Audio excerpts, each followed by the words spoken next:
بسم اللہ الرحمن الرحیم۔ السلام علیکم دوستو حضرت علی رضی اللہ تعالی عنہ 5-6 سال کی عمر میں حضرت محمد صلی اللہ علیہ وآلہ وسلم کی کفالت میں آ گئے تھے، اس لیے ان کے لڑکپن اور تربیت کے بارے میں کسی کو بھی شک کی کوئی گنجائش نہیں ہو سکتی۔ حضرت علی رضی اللہ تعالی عنہ بچپن ہی سے بہت نیک اور برائیوں سے منفرد تھے۔ ان کو بت پرستی سے سخت نفرت تھی اور وہ کبھی بھی بت خانے نہیں گئے تھے۔ وہ فضول کام میں دلچسپی نہ لیتے تھے اور نہ آپ کو کسی قسم کا کھیل ہی پسند تھا۔ انہوں نے کبھی ایسا مشروب استعمال نہیں کیا کہ جس کے استعمال سے اللہ تعالیٰ نے منع فرمایا ہو۔ حضرت علی رضی اللہ تعالیٰ عنہ کی پرورش ایسے گھر میں ہوئی جہاں ہر روز نور اور رحمت برستی تھی۔ یہ حضور نبی کریم صلی اللہ علیہ وآلہ وسلم کا گھر تھا کہ جہاں آپ رضی اللہ تعالیٰ عنہ نے پرورش اور اخلاقی تربیت پائی۔ ان میں ہر قسم کی اخلاقی خوبی پائی جاتی تھی۔ حضور اکرم صلی اللہ علیہ وآلہ وسلم کی محبت اور شفقت نے ان کو علم کا خزانہ بنا دیا تھا۔ انہوں نے بچپن میں ہی لکھنا پڑھنا سیکھ لیا تھا۔ اس زمانے میں لکھنے پڑھنے کا عام رواج تو نہ تھا، مگر جو شخص لکھنا پڑھنا سیکھتا تھا اس کو بڑی عزت کی نگاہ سے دیکھا جاتا تھا۔ لڑکپن کے زمانے تک انہوں نے ہتھیار کو استعمال کرنا اور جنگ کے ڈھنگ اچھی طرح سیکھ لیے تھے۔ حضور نبی کریم صلی اللہ علیہ وآلہ وسلم نبوت کے پہلے 3 سال تک تبلیغ کا کام خفیہ طور پر کرتے رہے اور چوتھے سال کے شروع میں جب اللہ تعالیٰ کی طرف سے یہ حکم ہوا کہ اپنے قریبی رشتہ داروں کو اللہ کا خوف دلائیں، آپ صلی اللہ علیہ وآلہ وسلم نے اللہ تعالیٰ کے حکم کی تعمیل میں اپنے بنو ہاشم کے خاندان کے افراد کو دعوت دی اور اس دعوت کا پورا انتظام حضرت علی رضی اللہ تعالیٰ عنہ کے ذمہ تھا۔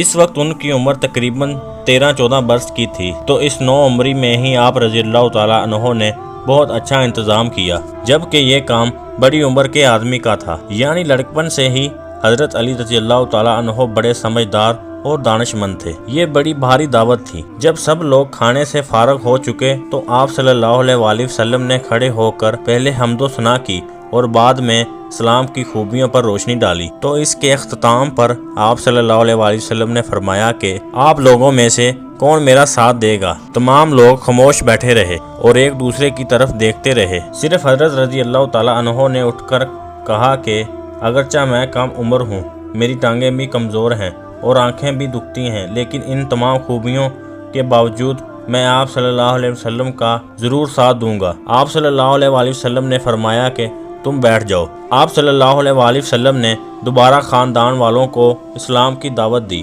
اور پھر آخر میں دریافت فرمایا کہ کون میرا ساتھی اور مددگار بنے گا؟ اب کی باری بھی کسی نے حامی نہ بھری اور حضرت رضی اللہ تعالیٰ عنہ نے کھڑے ہو کر کہا میں آپ صلی اللہ علیہ وآلہ وسلم کا ساتھ دوں گا، مگر آپ صلی اللہ علیہ وسلم نے فرمایا کہ تم بیٹھ جاؤ۔ آپ صلی اللہ علیہ وسلم نے تیسری مرتبہ مدمعین کو اسلام کی دعوت دی اور پھر پہلے والا ہی حال پوچھا گیا۔ اب بھی کسی نے جواب نہ دیا۔ حضرت علی رضی اللہ تعالیٰ عنہ اٹھے اور انہوں نے تن کیا کہ میں آپ صلی اللہ علیہ وسلم کا ساتھی اور مددگار بنوں گا۔ حضور صلی اللہ علیہ وآلہ وسلم نے پھر فرمایا کہ تم بیٹھ جاؤ، تم میرے بھائی اور وارث ہو۔ حضرت علی رضی اللہ تعالیٰ عنہ نے دعوت میں جو الفاظ کہے تھے انہوں نے بعد میں اپنی جان کی بازی لگا کر انہیں سچ کر دکھایا۔